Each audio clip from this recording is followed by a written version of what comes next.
15,000 police ఉద్యోగ నియామకాలు చేపట్టి మా చిత్తశుద్ధిని నిరూపించుకున్న బాధ్యత మా మంత్రివర్గం తీసుకున్నది.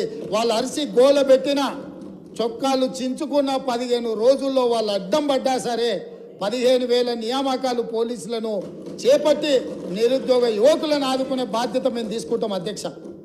కాబట్టి ఇవాళ గ్రూప్ 1లో కూడా పరీక్షలు లోపభూయిష్టంగా నిర్వహించడం వల్ల high court single bench, high court divisional bench అన్ని కోర్టులు వీళ్ళు అవలంబించిన విధానాలను కోర్టు కొట్టేస్తే లక్షలాది మంది నిరుద్యోగ యువకులు పరీక్షలు రాసి మీ చేతగాని తనం వల్ల వాళ్ళ జీవితాలతో చెలగాటం ఆడుతుంటే కొత్త బోర్డును వేసి అదనంగా ఖాళీలను అన్నిటిని కూడా కలిపి ఈరోజు గ్రూప్ 1 పరీక్షలకు మా ప్రభుత్వం క్లియరెన్స్ ఇచ్చింది. తొందరలోనే నోటిఫికేషన్ ఇచ్చి వీళ్ళ వల్ల వయసు మీద పడ్డ వాళ్లకు 46 సంవత్సరాల వరకు ఉద్యోగ అప్లికేషన్ పెట్టుకోవడానికి అర్హత కల్పించి వయసుకు కూడా మినహాయింపునిచ్చి మా ప్రభుత్వం నిరుద్యోగ యువకుల్ని ఆదుకోవాలన్న ఆలోచనతోని మేము ముందుకు వచ్చినాం అధ్యక్ష. అదేవిధంగా అధ్యక్ష, మా సోదరుడు అక్బరుద్దీన్ ఓవైసీ గారు మైనారిటీకి సంబంధించిన విషయాలలో కూడా చాలా ఇష్యూస్ వారు లేవనెత్తడం జరిగింది. ప్రతి దగ్గర మైనారిటీలకు అవకాశం ఇవ్వండి అని కూడా వారు మా దృష్టికి తీసుకొచ్చిండ్రు అధ్యక్ష. నేను వారికి గుర్తు చేయదలుచుకున్నాను అధ్యక్ష, తమరి ద్వారా మేము నలుగురిని ప్రభుత్వ సలహాదారులు చేర్చుకుంటే అందులో మైనారిటీ మొహమ్మద్ అలీ షబ్బీర్ గారిని ప్రభుత్వ సలహాదారుడిగా ముఖ్యంగా ఎస్సీ, ఎస్టీ, ఓబీసీ మైనారిటీకి నిధులకు సంబంధించి మైనారిటీని మేము నియమించిన అధ్యక్ష. అంటే 25% మైనారిటీస్కి ఇచ్చిన అధ్యక్ష. అదేవిధంగా అధ్యక్ష, advocate general, additional advocate general వేస్తే అడిషనల్ అడ్వకేట్ జనరల్గా ఇమ్రాన్ ఖాన్ని ఇంతవరకు ఉమ్మడి రాష్ట్రంలో కానీ ప్రత్యేక తెలంగాణ రాష్ట్రంలో కానీ ఒక మైనారిటీని కూడా అడిషనల్ అడ్వకేట్ జనరల్గా వేయలేదు. మా ప్రభుత్వం వచ్చిన తర్వాత ఒక మైనారిటీని ఇమ్రాన్ ఖాన్ అని అడిషనల్ అడ్వకేట్ జనరల్గా ఒక మైనారిటీని వేసినాం అధ్యక్ష. అదేవిధంగా ముఖ్యమంత్రి గారి పేసీలో ఆనాడు రాజశేఖర రెడ్డి గారు ఉన్నప్పుడు జన్నత్ హుస్సేన్ అని ఒక మైనారిటీకి సంబంధించిన ఐఏఎస్ అధికారిని నియమిస్తే ఈనాడు మా ప్రభుత్వం మా ముఖ్యమంత్రి మేము టీఎస్పీఎస్సీలో ఆనాడు వాళ్ళు ఒక మైనారిటీకి అవకాశం ఇవ్వలే. కానీ మా ప్రభుత్వం తెలంగాణ పబ్లిక్ సర్వీస్ కమిషన్లో నియామక బోర్డులో ఆమీర్ ఉల్లా ఖాన్ అని మేము board member Indian postal service అధికారిని ఈరోజు మేము అందులో మైనారిటీకి అవకాశం కల్పించిన అధ్యక్ష. అంటే మా ప్రభుత్వం ఏ విషయంలో అయినా మైనారిటీల యొక్క హక్కులకు, మైనారిటీలకు రావలసిన వాటాలను, కోటాలను చాలా చిత్తశుద్ధితో వీటిని అమలు చేస్తాం. గవర్నర్ గారి కోటాలో మేమిద్దరిని ఎమ్మెల్సీలు చేస్తే ఒక ఎమ్మెల్సీని మైనారిటీ నియమించడం ద్వారా రాజకీయంగా కూడా వాళ్ళకు వేదిక కల్పించాలన్న ఆలోచనతోటి మైనారిటీలకు మేము అవకాశం కల్పించినాం అధ్యక్ష. ఈ ప్రభుత్వం క్రిస్టియన్ మైనారిటీ కానీ, ముస్లిం మైనారిటీ కానీ, సిక్ మైనారిటీలకు సముచితమైన స్థానం కల్పించడంలో, మైనారిటీ హక్కులను రక్షించడంలో మా ప్రభుత్వానికి చిత్తశుద్ధి ఉంది. ఇంకా ఏమైనా ఉంటే కూడా ఎంఐఎం పార్టీ తరఫున అక్బరుద్దీన్ ఓవైసీ గారు ఏమైనా సూచనలు చేస్తే కూడా తప్పకుండా వాటన్నిటిని కూడా పరిగణలోకి తీసుకొని ముందుకు వెళ్తామని నేను చెప్తున్నా అధ్యక్ష. అదేవిధంగా అధ్యక్ష, అదేవిధంగా యూనివర్సిటీస్ గురించి అక్బరుద్దీన్ ఓవైసీ గారు ప్రస్తావించడం జరిగింది. వైస్ ఛాన్సలర్లో కూడా మైనారిటీస్ నేయాలని. గతంలో యూనివర్సిటీ వైస్ ఛాన్సలర్స్ నియామకాలలో జరిగిన కాలయాపన కానీ, నిర్ణయాలు కానీ ఏ రకంగా ఉండేనో మీకు తెలుసు. అందుకే మీ ద్వారా అక్బరుద్దీన్ ఓవైసీ గారికి నేను చెప్పదలుచుకున్న, ఆల్రెడీ యూనివర్సిటీలు మేలో వేకెన్సీస్ రాబోతున్న వైస్ ఛాన్సలర్స్వి. కానీ ఇప్పుడే సెర్చ్ కమిటీని వేసి దాన్ని పూర్తి స్థాయిలో మేము వైస్ ఛాన్సలర్లో నియమించాలన్న ఆలోచనతో సెర్చ్ కమిటీ వేసినాం. తొందరలోనే నియామకాలు జరుగుతాయి. తప్పకుండా మైనారిటీలకు రావాల్సిన వాటా, కోటా వస్తుంది. మేము తీసుకున్న నిర్ణయాన్ని యూజీసీ కూడా తెలంగాణ గవర్నమెంట్ను అభినందించింది. ఎందుకంటే సరైన సమయంలోనే తెలంగాణ ప్రభుత్వం స్పందించింది. తప్పకుండా పేద విద్యార్థులకు విద్యను అందించే యూనివర్సిటీలను ఖాళీలు పెట్టొద్దు అన్న ఆలోచనతోటి మేము ఆ నిర్ణయంతో ముందుకు వచ్చినాం. తప్పకుండా ఈ విషయాన్ని కూడా మేము దృష్టిలో పెట్టుకొని మీ ద్వారా వారికి చెప్పదలుచుకున్నాను అధ్యక్ష. అదేవిధంగా అధ్యక్ష, పల్లా రాజేశ్వరరెడ్డి గారు మాట్లాడుతూ వారు ఒక మాట చెప్పిండ్రు. ఏమని? ప్రజాపాలన మీరు ప్రగతి భవన్లో ఒకటే రోజు మొదలుపెట్టారు, మీరు మాట్లాడిర్రు, ఒకరోజు మీరు వచ్చిపోయినరు, మిగతా ఎవ్వరు రాలేదు, అక్కడేదో అవుట్ సోర్సింగ్ ఉన్నోళ్ళని. నేను వారికి సూచన చేయదలుచుకున్నాను. ఎందుకంటే వారు 2 సార్లు శాసనమండలి సభ్యుడిగా డాక్టరేట్ చదువుకున్నారు. వారికి పరిపాలన పట్ల, అందులో ఆనాటి ముఖ్యమంత్రి గారికి కుడి భుజంగాను ఎడం భుజంగాను ప్రభుత్వ నిర్ణయాలలో వాళ్ళు చాలాసార్లు ఉన్నారు. ఎందుకనంటే వారికి పరిపాలన పట్ల నేను మొదలుపెట్టిన రోజు స్పష్టంగా చెప్పిన మంగళవారము శుక్రవారము ఇక్కడ ప్రజల తరఫున ఇక్కడ ప్రభుత్వము ఉంటుంది.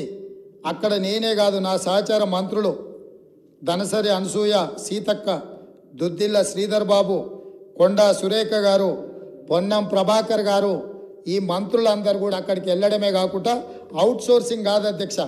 వీళ్ళకు మరి ఐఏఎస్లకు అవుట్ సోర్సింగ్ పెద్ద తేడా తెలియదేమో. ఎందుకంటే రిటైర్ అయిన వాళ్ళందరినీ సలహాదారుల కింద పెట్టుకొని ఆ ఆలోచనతో మమ్మల్ని కూడా అట్లా అనుకుంటుండేమో. దివ్య అనే ఐఏఎస్ ఆఫీసర్ని ఫుల్ ఫ్లెడ్జ్డ్ ఆఫీసర్గా అక్కడ నియమించినాం. ఇదే కాకుండా 12 శాఖల నుంచి 21 మంది అధికారులను అక్కడ ఏర్పాటు చేసినాము. అదేవిధంగా అక్కడ హౌసింగ్ అంటే అక్కడ వచ్చే మెజారిటీ సమస్యలు ప్రజలు వస్తున్నాయి, ధరణి లేకపోతే హౌసింగ్. ఎవరు పాపం అధ్యక్ష ఇది? ఈ పాపాన్ని ఎవరు మూట కట్టుకున్నారు? ఆనాడు ఇందిరమ్మ ఇండ్లు మేము ఇస్తే 10 ఏళ్ళలో మీరు ఏ పేదోడికి ఇల్లు ఇవ్వకపోవడం వల్లనే కదా ఇవాళ వేలాది మంది పంచగుట్ట వరకు ట్రాఫిక్ జామ్ అయ్యే పరిస్థితులు. ప్రజలు మీరు ఎన్నడూ ఆ గేట్ల దగ్గరికే రానియలేదు కదా.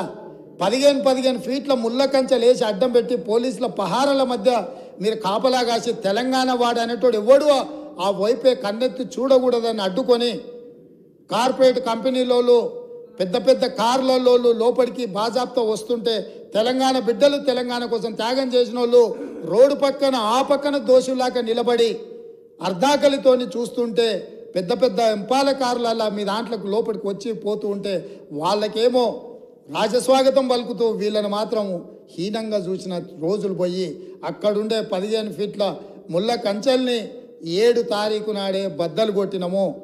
మా మిత్రుడు 9 తారీఖు నాడు ప్రమాణ స్వీకారం చేస్తా అని ముందుకు జరుపుకున్నాడు. 7 తారీఖు నాడే ప్రమాణ స్వీకారం చేసిండని చెప్పిండు. అవును, 9 బదులు 7 నాడే చేసిన. ఎందుకో ఉండే ఈ ముళ్ళ కంచెల్ని అర్జెంటుగా బద్దలు కొట్టాలి, ఆ గేట్లు బద్దలు కొట్టి తెలంగాణ బిడ్డల ప్రగతి భవన్ పేరు మీద గడిని నిర్మించుకొని దుర్మార్గమైన పాలన అందిస్తున్న ఆడవాళ్లను నేలమట్టం చేయాలన్న ఆలోచనతోని 9 తారీఖు అనుకున్న ప్రమాణ స్వీకారాన్ని 7 తారీఖు నాడు ఏ నిమిషంలో మేము ప్రమాణ స్వీకారం మొదలుపెట్టినామో ఆ నిమిషంలోనే ఆడ గేట్లు బద్దలు కొట్టి తెలంగాణ ప్రజలకు ప్రవేశం కల్పించినాం.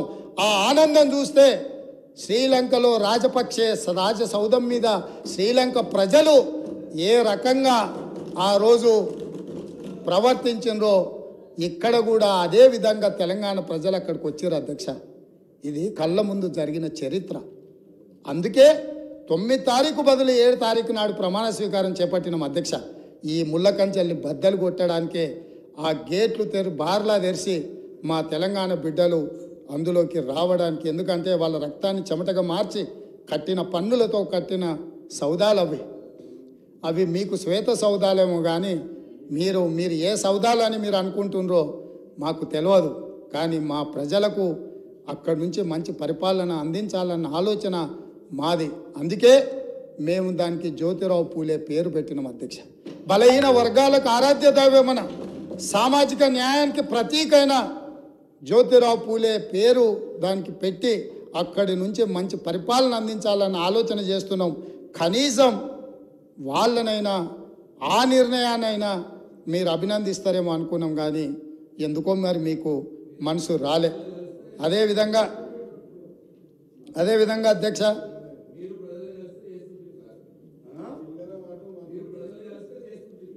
అదే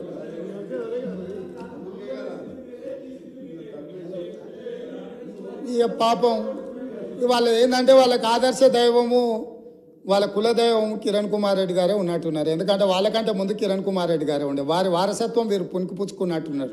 ఏదున్నా గత ప్రభుత్వం వేసిందంటే గత ప్రభుత్వం ఎవరు అధ్యక్ష? కిరణ్ కుమార్ రెడ్డి కదా. ఆ కిరణ్ కుమార్ రెడ్డి ఎవరు అధ్యక్ష? వాళ్ళకి ఆదర్శ రాముడా? ఇట్లున్నది వాళ్ళ అవగాహన.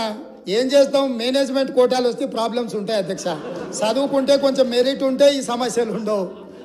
కొంచెం అవగాహన కల్పించుకోవాలి అధ్యక్ష. గుంటూరులో చదువుకున్న వాసనలు ఇంకా పోయినట్లేవు అధ్యక్ష. అదేవిధంగా అధ్యక్ష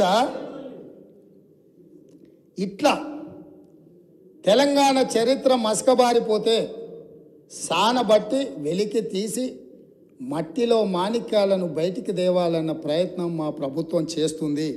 అందుకే ఈరోజు మేము ఈ విధానాలను అన్నిటిని కూడా ఒక బాధ్యతాయుతంగా ఒక యజ్ఞంగా మేము ముందుకు తీసుకెళ్తున్నాం అధ్యక్ష. వారు ఏ సూచన అయినా చేయొచ్చు. నేను ఓపెన్గా స్వాగతం పలికిన ఎవరైనా రావచ్చని. పాపం కొంతమంది ఎమ్మెల్యేలు సాంప్రదాయబద్ధంగా ముఖ్యమంత్రి గారిని కలిసి వాళ్ళ నియోజకవర్గాల సమస్యలని చెప్పుకుందామని వచ్చిండ్రు అధ్యక్ష. ముఖ్యమంత్రిగా నా బాధ్యత ఏంది అధ్యక్ష? నేను ఈ రాష్ట్రానికి ముఖ్యమంత్రిని. 119 మంది శాసనసభ్యులు, 40 మంది శాసనమండలి సభ్యులు, అదేవిధంగా 17 మంది లోక్సభ సభ్యులు, 7 మంది రాజ్యసభ సభ్యులు, మిగతా జిల్లా పరిషత్ చైర్మన్లు, మేయర్లు, మిగతా వాళ్ళందరూ కూడా ఉంటారు అధ్యక్ష. ముఖ్యంగా ఈ సభలో ఉన్న సభ్యులు ఎవ్వరు వచ్చినా కలవాలనుకున్నప్పుడు వాళ్ళకి సమయం ఇచ్చి వాళ్ళు తీసుకొచ్చిన అంశాలను పరిగణలోకి తీసుకొని చేయగలిగింది ఏదైనా ఉంటే చేయాలనేది నా ఆలోచన అధ్యక్ష. సొంత మనుషులను కూడా నమ్మకుంటా వాళ్ళని అనుమానించినట్టు, వాళ్ళను అవమానించినట్టు, వాళ్ళని ప్రశ్నించినట్టు, నిలదీసినట్టు పత్రికలలో వార్తలు వస్తున్నాయి అధ్యక్ష. పాపం వాళ్ళు పత్రికా సమావేశాన్ని పెట్టుకొని వివరణ ఇచ్చుకునే పరిస్థితి వచ్చింది అధ్యక్ష. అట్లా అనుమానించకండి. మేము మీలాక కాదు, మేము మీలాక బురద జల్లము. గౌరవపూర్వకంగా, మర్యాదపూర్వకంగా సమస్యలను తీసుకొని వినతి పత్రాలు తీసుకొచ్చే శాసనసభ్యులు ఎవరైనా మా ప్రభుత్వం కలుస్తుంది, వాళ్ళు చెప్పేది వింటుంది. మా ప్రభుత్వము అంత మీలాగా వ్యవహరించదు, మేము మీలాగా కాదు. అది మీరు అడిగేదాన్ని బట్టి ఉంటుంది. మీలాంటి వాడు వచ్చి చార్మినార్ రాసేయమన్నాడు అనుకో, ఆ చార్మినార్ రాసేయాలంటే గతంలో ఇట్లాంటివి జరిగి ఉండొచ్చు. ఇప్పుడు అట్లా జరగవు. ఇప్పుడు మంచి ఏదైనా ఉంటే ప్రజలకు ఉంటే తప్పకుండా చేస్తాం అధ్యక్ష. అదేవిధంగా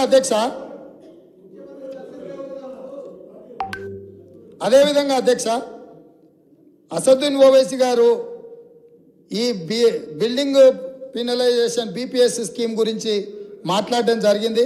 హైకోర్టులో స్టే ఉంది.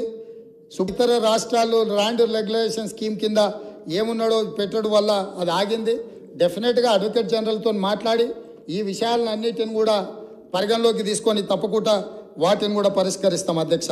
అదేవిధంగా అధ్యక్ష పెన్షన్ గురించి, ఓల్డ్ ఏజ్ పెన్షన్స్ గురించి కూడా పడట్లేదు అంటారు అధ్యక్ష. అసలు 2 నెలల ఆలస్యంగా గత ప్రభుత్వంలో చాలాసార్లు ఇచ్చారు అధ్యక్ష. ఈసారి ఇప్పటికే 80% ఓల్డ్ ఏజ్ పెన్షన్స్ ఇవ్వడం జరిగింది. మిగతా 20% కూడా ఈ నెల 15 తారీఖు లోపల ఆ పెద్ద మనుషులకు వాళ్ళ కుటుంబాలను ఆదుకోవడానికి వాళ్ళ ఖాతాలో పెన్షన్ నిధులేసే బాధ్యత మా ప్రభుత్వం తీసుకుంటుంది అధ్యక్ష. తప్పకుండా 80% వేసినాం. మేము మీలాక అబద్ధాలు చెప్పం. మేము అందుకే చెప్తున్నా, అన్నీ వేసినాం నాయన. 20% ఈ మంత్ పెండింగ్ ఉన్నది. అందుకే చెప్తున్నా, నేను పూర్తిగా అధికారిక సమాచారం తీసుకొని ఇక్కడ నుంచి నేను మాట్లాడుతున్నా. గతంలో జరిగినట్టుగా ఇప్పుడు జరగదు. అట్లాంటి వాటికి తావు ఉండదు. వాటిని సమూలంగా, గతపు ఆనవాళ్ళను అన్నిటినీ సమూలంగా మొత్తం మార్పు చేసే బాధ్యత మాది అధ్యక్ష. ఏం చింత చేయకండి. మీ ఒక్క ఆనవాళ్ళు కూడా ఎక్కడ కనిపించదు. నాది జిమ్మెదారి. మీ ఆనవాళ్ళు లేకుండా చేసే బాధ్యత నాది అని చెప్పి నేను మీకు అందరికి తెలియజేస్తున్నా అధ్యక్ష.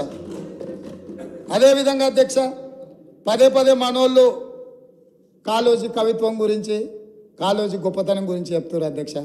వారు పల్లా రాజేశ్వర రెడ్డి గారు వరంగల్, నల్గొండ, ఖమ్మం 3 ప్రాంతాల నుంచి శాసన మండలి సభ్యుడిగా 2 సార్లు ఎన్నికైనరు నాకు తెలిసినంత వరకు. వారు ఆ ప్రాంతం వారికి తెలుసు. వారి సొంత ప్రాంతం వరంగలే అనుకుంటున్నా. కాళోజీ కళాక్షేత్రం వరంగల్లో మొదలుపెట్టి 9.5 సంవత్సరాలు అయిందో, మరి ఎన్ని ఏళ్ళు అయిందో, 9.5 ఏళ్ళు వాళ్ళ అధికారంలో. ఇంతవరకు పూర్తి కాలేదు అధ్యక్ష. ఏ కాళోజీ కవిత్వం గురించి గొప్పగా చెప్పి, కాళోజీ గురించి గొప్పగా మాట్లాడుతున్నా వాళ్ళు ఈ ప్రస్తావన తెచ్చిన పల్లా రాజేశ్వర రెడ్డి గారు, నేను మీకు గుర్తు చేయదలుచుకున్నా, కాళోజీ కళాక్షేత్రం వరంగల్లో మొదలుపెట్టింది ఎప్పుడు, ఈ రోజుకు అక్కడ మొండి గోడలతో నిలబడ్డది. ఈ కళాక్షేత్రాన్ని కూడా పూర్తి చేసి కాళోజీ గారి గౌరవాన్ని నిలబెట్టే బాధ్యత మా ప్రభుత్వం తీసుకుంటుంది. 9 నెలల్లో ప్రగతి భవన్ పట్టుకోగలుగుతారు మీరు ఉండడానికి రాజ్యసౌధం. అదేవిధంగా ఎంతమంది అడ్డం పడ్డా మీ వాస్తు సరిగ్గా లేదనో మీ దశ దిశ మార్చుకోవడానికో సచివాలయాన్ని ఆగమేఘాల మీద పూర్తి చేసుకున్నారు, పూర్తి చేసిండ్రు, బాగానే ఉంది. కాళోజీ కళాక్షేత్రం ఎందుకు పూర్తి చేయలేదని ప్రజలు అడుగుతున్నారు. మా కాకపోయినా ప్రజలకు సమాధానం చెప్పండి. ఇది తెలంగాణ సంపద కాదా కాళోజీ కళాక్షేత్రము? ఈ తెలంగాణ ప్రజల ఆత్మగౌరవం కాదా? కాళోజీ కళాక్షేత్రాన్ని కూడా 9.5 సంవత్సరాలు సమయం ఇచ్చిన పూర్తి చేయలేని ప్రతిపక్షం మమ్మల్ని మీరు అది చేయలేదు, మీరు ఇది చేయలేదు, మీరు చెప్పిందంత ఏమైంది అని ఏం మాట్లాడుతున్నారు అధ్యక్ష? మాట్లాడే ముందు ఒక్కసారి జీడిగింజను అడిగినరంట, ఏంది నీ సంగతి అని. నాకేటి సిగ్గు, నేను మొత్తం నల్లగానే ఉన్నా కదా, ఏ పక్క చూసినా అని అన్నదంట. గట్లనే ఉంది మీరు చేసే వ్యవహారం అంతా. అదేవిధంగా అధ్యక్ష, ప్రాజెక్టులు దీని విషయం కొంచెం మనం మాట్లాడుకోవాలి. ఎందుకనంటే 5 సంవత్సరాలు హరీష్ రావు గారు, 5 సంవత్సరాలు కల్వకుంట్ల చంద్రశేఖరరావు గారు సాగునీటి పారుదల శాఖ మంత్రులుగా పనిచేసిండ్రు. ఇక వారికి ఉన్న అనుభవం, వారికి ఉన్న జ్ఞానము, వారికి ఉన్న మేధో సంపత్తి వాళ్ళ మాటల్లోనే చాలాసార్లు మనం విన్నాం. ఈ సభలో కూడా వారే డాక్టరు, వారే లాయరు, వారే ఇంజనీరు, వారే స్ట్రక్చరల్ ఇంజనీరు, వారే 80,000 పుస్తకాలు చదివి వాళ్ళ మేధస్సుతోని నిర్మించారు. మేడిగడ్డ కడితే మేడిపండు అయింది. ఇక అన్నారం సంగతి నేను చెప్పాల్సిన పర్లేదు. సుందీళ్ళు ఎప్పుడేమవుతుందో తెలియదు, పంపు సెట్లు ఏమైనాయో తెలియదు. ఇవాళ వీటి మీద చర్చ వచ్చినప్పుడల్లా, కాళేశ్వరం అవినీతి గురించి చర్చ వచ్చినప్పుడల్లా కృష్ణానది జలాలను ప్రాజెక్టులు అప్పచెప్పిండ్రు అని మాట్లాడుతున్నారు అధ్యక్ష. ఇవాళ నిజంగానే వాళ్ళు మాట్లాడినప్పుడు నిజంగానే ఈ ప్రాజెక్టుల మీద జరిగిన అవకతవకలు కావచ్చు, లేకపోతే తప్పిదాలు కావచ్చు, వీటిని ఎట్లా సవరించుకోవాలి, ఎట్లా ముందుకెళ్ళాలి, ఎట్లా ప్రాజెక్టులను కాపాడాలి. పదే గతంలో 80,000 ప్రాజెక్టులకు 1,00,000 కోట్ల రూపాయల అవినీతి ఎట్లా జరుగుతుందని మేధావులు, మహామేధావులు మాట్లాడినారు అధ్యక్ష.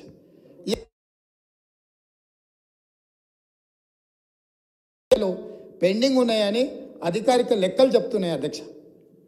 మరి ఇవాళ 97,500 కోట్ల రూపాయలు ఖర్చు పెట్టిన కాళేశ్వరంలో 90,000 ఎకరాలకు కూడా నీళ్లు అందలేదన్న మాట వాస్తవం కాదా? నిజం ఇట్లుంటే ఈరోజు ఇంకా మమ్మల్ని ఏదో నిందించాలనే ప్రయత్నం చేయడము దీనికి ఏమైనా సమంజసంగా ఉందా? దీని మీద ఎక్కువ వివరాలకు వెళ్ళదలుచుకోలేదు. మా ఉత్తమ్ కుమార్ రెడ్డి గారు దీనికి సంబంధించి పూర్తి స్థాయిలో విజిలెన్స్ నివేదికలు కానీ, లేకపోతే దీనికి సంబంధించిన అంశాలు అన్నీ కూడా సాగునీటి పారుదల శాఖ మంత్రి గారు నిన్నమన్న విజిలెన్స్ నివేదిక ఆధారంగా కొన్ని నిర్ణయాలు తీసుకున్నాడు. ఆ నిర్ణయాలు అన్నిటిని కూడా నాకు తెలిసినంత వరకు తమరు అనుమతిస్తే ఈ సభలో వాటిని వారు ప్రస్తావిస్తారని నేను భావిస్తున్నా. అదేవిధంగా కృష్ణానది జలాలకు సంబంధించి కృష్ణా ప్రాజెక్టులను అప్పచెప్పిండ్రని, కృష్ణా ప్రాజెక్టులను మొత్తం కాంగ్రెస్ వాళ్ళు వస్తేనే కాకెత్తుకపోయిందని, లేకపోతే కేంద్రానికి మేమేదో రాసి ఇచ్చేసినామని అసలు ఏం మాట్లాడుతున్నారు అధ్యక్ష? అసలు ఏమైనా బాధ్యత అనేది ప్రతిపక్ష పార్టీగా 1% వాళ్ళు నిర్వహిస్తున్నారా? ఈరోజు కృష్ణానది జలాల మీద ఏర్పాటు చేసిన కృష్ణా రివర్ మేనేజ్మెంట్ బోర్డ్ 2014 రాష్ట్ర పునర్విభజన చట్టంలో స్పష్టంగా పొందుపరిచినరు. ఆ రోజు నేను కానీ, మా ఉత్తమ్ కుమార్ రెడ్డి గారు కానీ, లేకపోతే మా కోమటిరెడ్డి వెంకటరెడ్డి గారు కానీ, ఇక్కడ ఉన్నోళ్ళం ఎవరం మేము ఎంపీలం కాదు అధ్యక్ష. ఏ రోజు కూడా ఈ పునర్విభజన చట్టం ప్రతి పదం నన్ను అడిగి నేనే రాసి నేనే తీర్చిదిద్దినాను కూడా మేము ఏ రోజు చెప్పుకోలేదు అధ్యక్ష.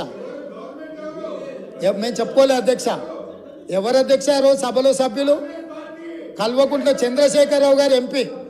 ఆ బిల్లు వచ్చినప్పుడు ఇటు లోక్సభలో కానీ అటు రాజ్యసభలో కేశవరావు గారు కానీ ఆ అంశాన్ని ప్రస్తావించి అభ్యంతరం పెట్టాల్సిన సందర్భంలో ఈ బిల్లును మేమే పాస్ చేయించినాం, మేమే తెచ్చినాం. దీన్ని రాసేటప్పుడు అందరు మాతోనే మాట్లాడారు, మొత్తం నా సూచనల మేరకే రాసిందని చెప్పారు అధ్యక్ష.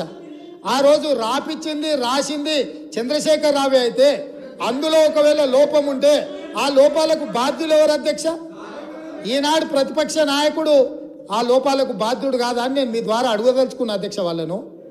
ఈరోజు మీరు 2014 నుంచి 2023 వరకు కృష్ణా రివర్ మేనేజ్మెంట్ బోర్డు సమావేశాలు ఏర్పాటు చేసినప్పుడల్లా ఉమాభారతి గారు మంత్రిగా ఉన్నప్పుడు వారు వెళ్ళిండ్రు, చంద్రశేఖరరావు గారు వెళ్ళిండ్రు, వివిధ సందర్భాలలో వీళ్ళే అధికారికంగా వెళ్ళిండ్రు. ఇంతవరకు నేను మా ఉత్తమ్ కుమార్ రెడ్డి గారు ఏ సమావేశాలకు పిలవలేదు, మేము వెళ్ళలేదు అధ్యక్ష. మేము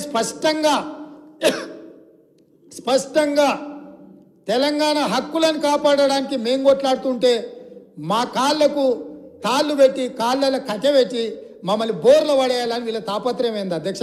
గుంజుకుంటా అన్నది ఎవరు అధ్యక్ష? నరేంద్ర మోడీ గుంజుకుంటా అన్నాడు. మరి వీళ్ళు ధర్నాలు చేయాలంటే ఏడు చేయాలి అధ్యక్ష? నల్గొండలో ఉంటాడా నరేంద్ర మోడీ? ఏడుంటాడు అధ్యక్ష? ఢిల్లీలో ఉంటాడు. శాతనైతే కల్వకుంట్ల చంద్రశేఖరరావు గారు, తన్నీరు హరీష్ రావు గారు, కల్వకుంట్ల తారక రామారావు గారు ముగ్గురు పోయి జంతర్ మంతర్లో ఆమరణ నిరాదీక్ష చేయమను. మేము వాళ్ళని పోలీసులు తీసుకెళ్లకుండా వాళ్ళు అమరులు అవ్వడము లేకపోతే హక్కులను సాధించడము వరకు ఈ ప్రభుత్వం అండగా నిలబడుతుంది. వాళ్ళ ముగ్గురిని ఢిల్లీలో నరేంద్ర మోడీ తప్పిదాల మీద దౌర్జన్యం మీద ధర్నా చేయమనుండ్రు. కానీ నరేంద్ర మోడీతో కొట్లాడుతున్న మా కాళ్ళ కట్టబెట్టి బోర్లు పడేస్తే ఎవరు అధ్యక్ష? అదేవిధంగా అధ్యక్ష, ఎన్నికల రోజు పోలింగ్ ఇక్కడ జరుగుతుంటే పక్క రాష్ట్ర ముఖ్యమంత్రి AK-47 తుపాకులతో పోలీసులు నాగార్జున సాగర్ డ్యామ్ మీదకు పంపించింది అధ్యక్ష. ఇవాళ నేను అడగదలుచుకున్న వాళ్ళను, నాగార్జున సాగర్ 100% మన భూభాగంలో ఉంది, మన ప్రాంతం. మన ప్రాంతానికి లోపటికొచ్చి తుపాకులు పెట్టి ప్రాజెక్టులను ఆక్రమించుకుంటుంటే వీళ్ళ సహకారం లేకుండా వస్తాడా అధ్యక్ష? ఇంటి దొంగలు లేకుండా జగన్మోహన్ రెడ్డి గారు లోపలికొచ్చి నాగార్జున సాగర్ డ్యామ్ మీద పహారాలు కాసే పరిస్థితి వస్తుందా అధ్యక్ష? ఎందుకు ఆ రోజు వీళ్ళు మాట్లాడలేదు? వీళ్ళు ఇచ్చిన అలసే కదా, వాళ్ళు పెట్టిన పులుసు తిని వీళ్ళు అలసి ఇవ్వడం వల్లనే కదా ఈరోజు ఈ పరిస్థితి వచ్చింది. ఆయల్లో రాయలసీమకు పోయినప్పుడు కల్వకుంట్ల చంద్రశేఖరరావు గారు